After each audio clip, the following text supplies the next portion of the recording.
عجیب لڑکی فاطمہ۔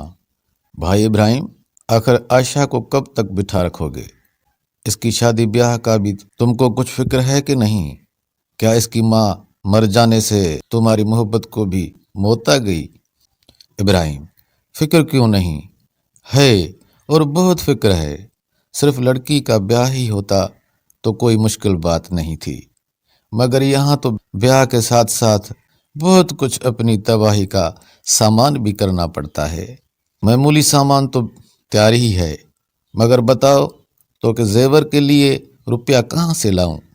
اگرچہ لڑکی کی قسمت سے ایک ایسا شخص مل گیا ہے جو کسی شے کا مطالبہ نہیں کرتا، لیکن ہم کو بھی کچھ شرم لاج ہے کہ نہیں؟ مانا کہ دولہا کچھ نہیں کہے گا، مگر لڑکی اپنے جی میں کیا کہے گی؟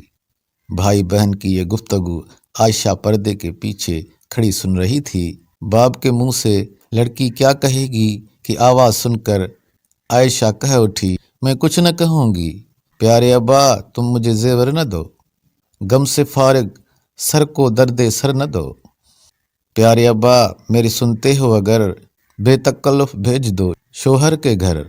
سادگی میں حسن کی تعریف ہے، زیور و زر موجب تکلیف ہے۔ کیا سنوں گی ان کی اس جھنکار میں، فرق آ جائے گا اس سے پیار میں۔ پیارے ابا، تم مجھے زیور نہ دو، میں یہیں سے گر سنورتی جاؤں گی، ان کو پھر خاطر میں کیوں کر لاؤں گی؟ زیوروں میں خود سری مستور ہے، مجھ کو تو ان کی خوشی منظور ہے۔ جامع اصلی ہی میں جاؤں گی، ہاتھ خالی جا کے وہاں کچھ پاؤں گی۔ اب تو مجھ کو میرا تن بھی آڑ ہے، وصل میں ایک پیرہن بھی آڑ ہے۔ پیارے ابا، تم مجھے زیور نہ دو۔ باپ کہتا ہے، ہر چیز کا کھونا بھی بڑی دولت ہے، آرام سے سونا بھی بڑی دولت ہے۔ افلاس نے سخت موت آساں کر دی، دولت کا نہ ہونا بھی بڑی دولت ہے۔